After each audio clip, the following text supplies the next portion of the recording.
Hello everyone, you all are watching I simplified. आज है हमारा 17 मार्च के करंट अफेयर को हम लोग देखेंगे एक एक करके।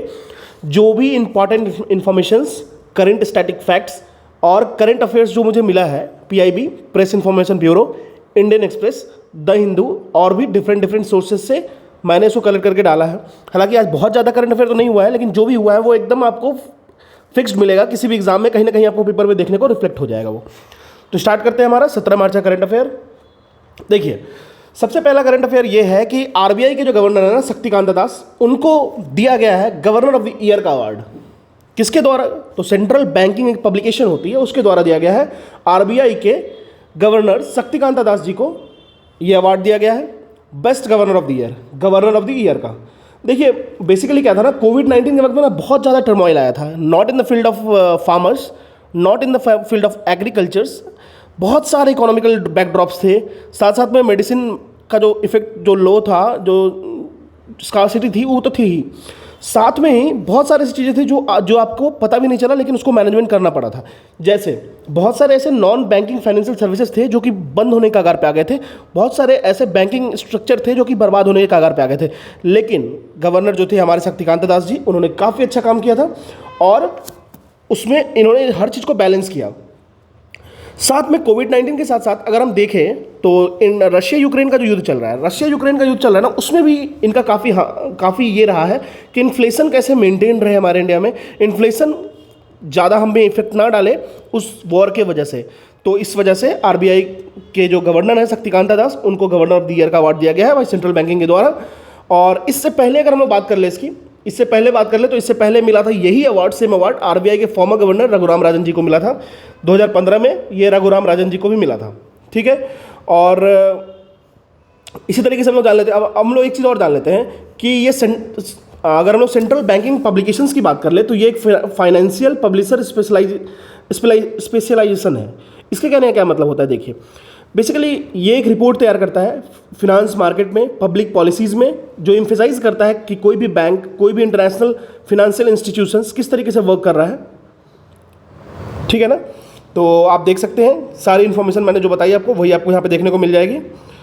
एंड यह एक इकोनॉमिक रिसर्च जर्नल है, ये आपको पता चल गया।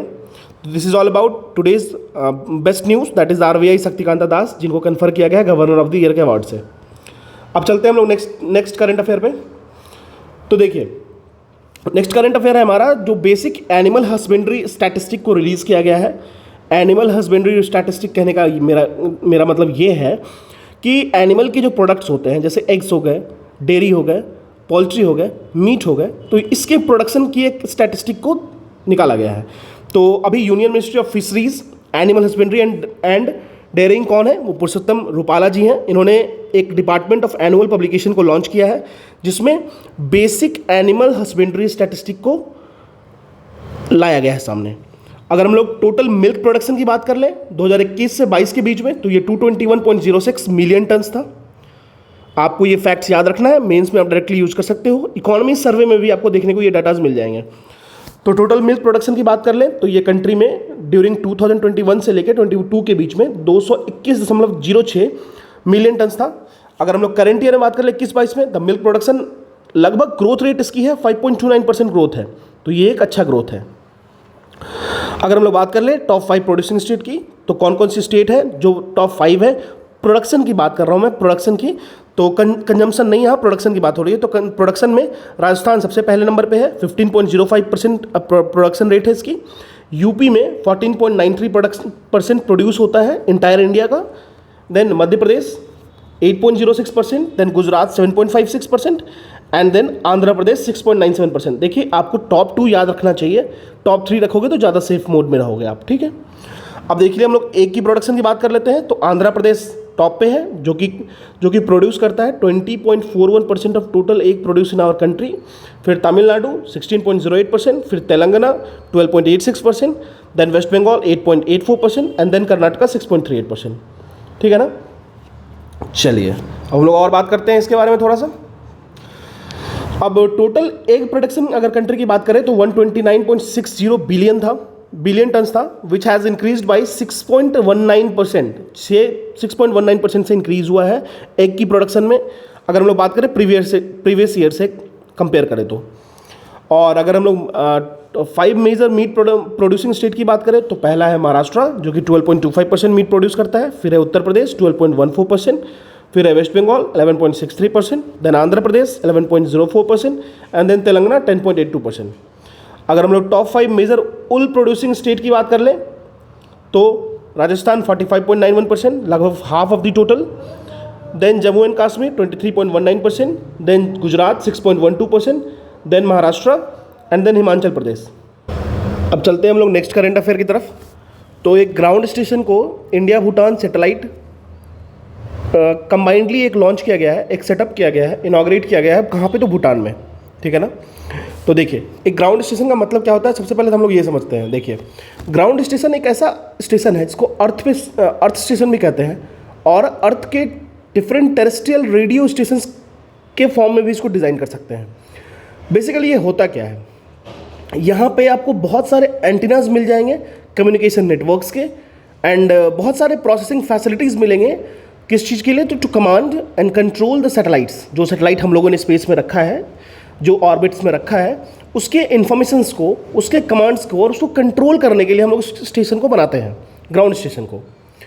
अच्छा, इसका मेन मकसद क्या होता है, तो मेन मकसद ये होता है कि ये डाटाज को, जो इन्फॉर्मेशन कलेक्ट कर रही है सैटेलाइट, उसको अर्थ तक लाएगी और ये डाटा के प्रोडक्ट्स को क्रिएट करेगी एंड डिस्ट्रीब्यूट करेगी। बेसिक है, एकदम बेसिक, इससे ज़्यादा आपको नहीं जानना है इसमें।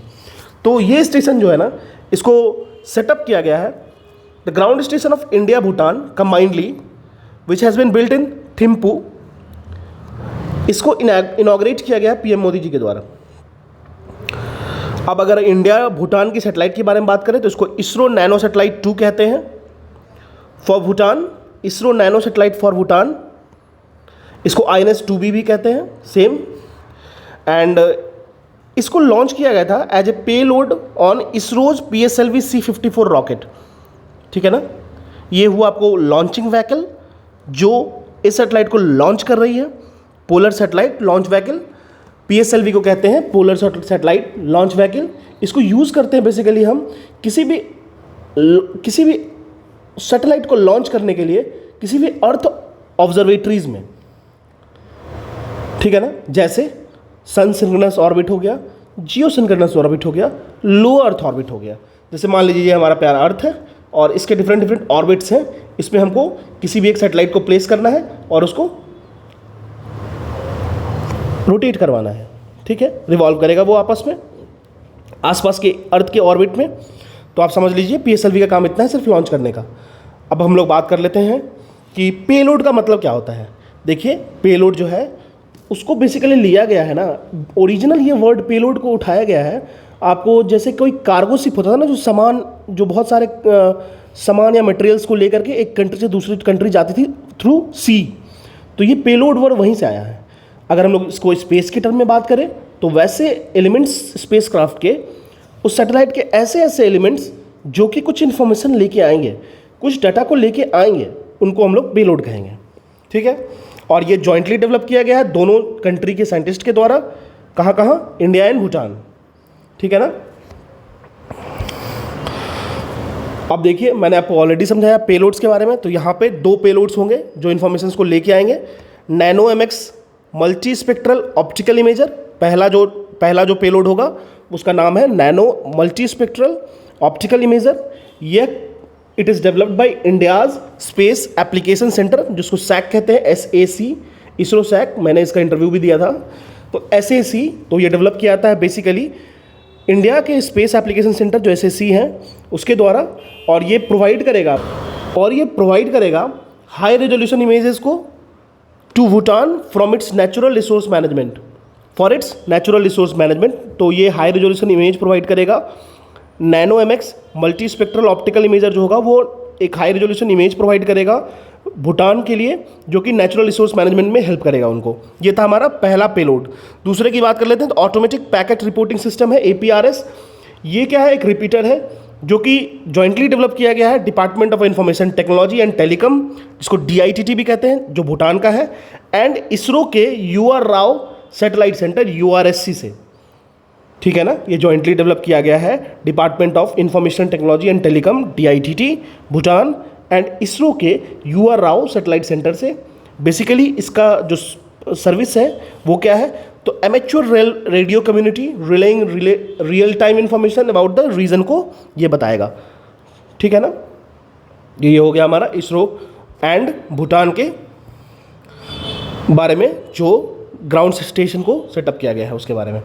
अब चलते हैं हम लोग अपने नेक्स्ट करंट अफेयर पे। नेक्स्ट करंट अफेयर क्या कह रहा है, इंडिया एंड वर्ल्ड बैंक ने साइन किया है एक लोन एग्रीमेंट, किस चीज़ के लिए, तो green corridors for national highways के लिए। अब आप मेरे को कमेंट सेक्शन में बताइएगा कि वर्ल्ड बैंक की जो है वो हेडक्वार्टर कहाँ पे है, वर्ल्ड बैंक किसके एम्बिट में वर्क करता है। तो ये इंडिया एंड वर्ल्ड बैंक ने साइन किया है एक लोन एग्रीमेंट, किस चीज़ के लिए, तो green NH national highway corridors project के लिए। देखिए ये एक तरीके का ना एक रिफ्लेक्शन होगा जिसमें वर्ल्ड बैंक और इंडिया ये रिफ्लेक्ट करेगी ना कि हम लोग ग्रीन टेक्नोलॉजी पे ज़्यादा बिलीव कर रहे हैं। हम लोग अब बहुत ज़्यादा क्लाइमेट रेजिलियंस अप्रोच रख रहे हैं और हम लोग कैसे यूज़ करेंगे ग्रीन टेक्नोलॉजीज़ को। तो ये एक बस सिंबल है, एक मैसेज कह सकते हो आप। तो India and World Bank sign किया है लोन एग्रीमेंट का to construct green national highway corridor projects in 4 states. याद रखिएगा 4 स्टेट कौन कौन सा है, हिमाचल प्रदेश, राजस्थान, उत्तर प्रदेश एंड आंध्र प्रदेश। और ये जो एग्रीमेंट साइन किया गया है वो कंस्ट्रक्ट करेगा 781 किलोमीटर के रेंज में, के एरिया में, के लेंथ में, जिसमें लोन असिस्टेंस कितनी होगी, $500 मिलियन होगी, ठीक है ना। और अगर हम लोग टोटल प्रोजेक्ट कॉस्ट की बात कर ले तो 7662 crore, that is 7662 crore rupees लगेगा टोटल। और अगर हम इसकी ऑब्जेक्टिव की बात कर ले तो demonstrate safe and green highway keeping in view climate resilience and the use of green technology, ठीक है ना। तो ये था India and World Bank patch up for the loan of green NH corridor projects. अब एक एक्सरसाइज की बात कर लेते हैं। तो इंडिया ने ज्वाइन किया है सी ड्रैगन एक्सरसाइज 2023 में, और ये तीसरा एडिशन है सी ड्रैगन एक्सरसाइज का, जो कि स्टार्ट किया गया है। होस्ट कौन करेगा इसको, तो United state of America host करेगा फ्रॉम मार्च 15 से 30 2023 में। 15 से लेकर 30 मार्च तक होस्ट किया जाएगा इसको USA के द्वारा। 15 से 30 मार्च तक ये चलेगी। देखिए ये एक तरीके का coordinated multilateral anti submarine warfare है। देखिए मल्टीलेटरल कहने का क्या मतलब हुआ, बहुत सारे कंट्रीज इसमें पार्ट लेंगी, एंड एंटी सबमरीन वॉरफेयर है ASW। एंड एक्सरसाइज होगा, इस एक्सरसाइज में इंडियन नेवी पार्टिसिपेट करेगी। किस एयरक्राफ्ट को यूज़ करेगी इंडियन नेवी, तो इंडियन नेवी करेगी PHI एयरक्राफ्ट को, जो कि तो इंडिया के द्वारा PHI एयरक्राफ्ट यूज़ किया जाएगा, जो कि आ चुका है गुआम एयरपोर्ट पे USA में। गुआम जो एक फील्ड है, एयरफील्ड है, वहाँ पे 14 मार्च को ही पहुँच चुका है। अब हम लोग बात कर ले इंडिया के अलावा US navy with P8A, Japan की navy with P1, Canada with CP-140 and South Korea P3C participate करेगी इसमें। आपको इन चीज़ों को याद रखने की जरूरत नहीं है, बस इंडिया का याद रखिएगा, काफ़ी है। और हम लोग और बहुत सारे एक्सरसाइज जो ऑलरेडी इंडिया USA के बीच में होता है वो जान लेते हैं। एक मालाबार एक्सरसाइज है जो इंडिया एंड USA करता है, जापान ऑस्ट्रेलिया पार्टिसिपेट करता है। एक तरीके का नेवल गेमिंग एक्सरसाइज है, नेवल वॉर गेमिंग एक्सरसाइज है। अब हम लोग युद्धाभ्यास के बारे में जान लेते हैं। ये भी एक मिलिट्री ट्रेनिंग एक्सरसाइज है। वज्र प्रहार की बात कर लेते हैं, ये स्पेशल फोर्सेस की एक्सरसाइज है। ये सारे इंडिया और USA के बीच में है, ठीक है ना। तो इंडिया ने नया नया ज्वाइन किया है सी ड्रैगन एक्सरसाइज को, जो कि तीसरा एडिशन है 2023 में। चलिए अब देखते हैं आज का बहुत ही बेहतरीन करंट अफेयर। वंदे भारत एक्सप्रेस की बात हो रही है, जिसको हम लोग ट्रेन 18 भी कहते थे, अगर आपको याद होगा तो एक लोको पायलट थी जो एशिया की सबसे पहली वुमेन बनी थी, जिनका नाम था सुरेखा यादव। तो सुरेखा यादव जी जो है वो पहली वुमेन लोको पायलट जो थी, वो अब पहली वुमेन बनेगी, पहली फीमेल बनेगी जो ऑपरेट करेगी newly introduced semi high speed Vande Bharat Express train. देखिए वुमेन अगर एम्पावरमेंट की बात हो तो अभी की गवर्नमेंट में आपको बहुत चीज़ देखने को मिल जाएगा। एक तो NDA में एंट्रेंस, NDA में जो एंट्री हुई उनकी, वो train loco pilot, first loco pilot of Asia, entire Asia, she is from India and her name is Surekha Yadav. And also अब वंदे भारत भी चलाएंगे, जिसको हम लोग ट्रेन 18 भी कहते थे पहले, याद होगा अगर आपको तो। चलिए अब आगे चलते हैं। देखिए सबसे पहले इस ट्रेन के बारे में जान लेते हैं थोड़ा सा।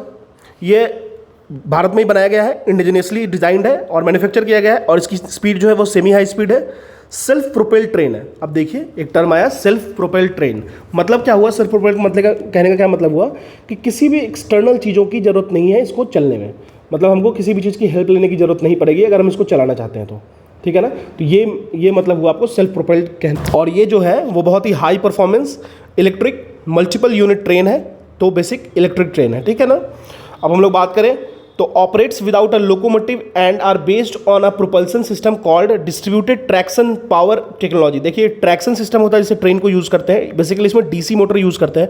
बहुत ज़्यादा टेक्निकल घुसने की जरूरत नहीं है, आपको बस इतना जान लेना है कि ये basically distributed traction power technology को यूज़ करते हैं, जिससे कार एंड ट्रेन को पावर्ड किया जाता है नॉर्मली। अगर हम लोग बात करें तो पहली सर्विस इसकी स्टार्ट होगी 15 फरवरी 2019 से स्टार्ट की गई थी पहली सर्विस, और इसको डिज़ाइन किया गया, designed by research design and standards organisation RDSO कहते हैं, एंड manufactured by the government owned integral coach factories को ICF कहते हैं, जो चेन्नई में है। तो याद रखिएगा, इसको डिज़ाइन किया गया है research design and standard organisation RDSO के द्वारा, एंड मैन्युफैक्चर किया गया है, बनाया गया है गवर्नमेंट की एक इंटीग्रल कोच फैक्ट्री है ICF, जो कि चेन्नई में है। किसके एम्बिट में? तो मेक इन इंडिया के अंदर में बनाया गया है इसको। क्लियर है? अब देखिए, मैं आपको हर दिन एक प्रीवियस ईयर क्वेश्चन को इंट्रोड्यूस करूंगा, 1 या 2 या 3 आप बता दो नंबर ऑफ कितना करूं, लेकिन एक करंट अफेयर में एक क्वेश्चन पूछने वाला हूं। यूपीएससी प्रीवियस ईयर क्वेश्चन है, जो क्वेश्चन 2013 में पूछा जा चुका है यूपीएससी में। कह रहा है कि प्लैनेट अर्थ पे most of the fresh water का जो सोर्स है ना, वो आइस कैप्स है, आइसबर्ग्स है ना, ग्लेशियर्स है। अब पूछ रहा है, अगर ग्लेशियर्स को छोड़ दें तो उसके बाद नेक्स्ट जो है largest proportion of water, fresh water, वो कौन सा है, कहाँ मिलता है? Found in atmosphere as moisture and clouds. Option B है आपका is found in fresh water lakes and rivers. Option C है आपका exist as ground water. Option D है आपका एग्जिस्ट एज सॉइल मॉइस्चर। इसका आंसर बताओ आप, एंड साथ में अगर आप मेरे को सजेस्ट कर सकते हो कि मोर देन 1 क्वेश्चन मुझे देना चाहिए या नहीं, ठीक है ना। This is all about today's current affair. तो ये आज का करंट अफेयर था। तो एक चीज़ याद रखिएगा, इस करंट अफेयर के साथ बहुत सारे स्टैटिक क्वेश्चन मैंने डाला है। वर्ल्ड बैंक का क्वेश्चन मैंने आपसे पूछा है, आप प्लीज़ पार्टिसिपेट करो। अगर आपको इसकी PDF चाहिए, you can join my Telegram channel ISP से simplified with the same name. Thank you.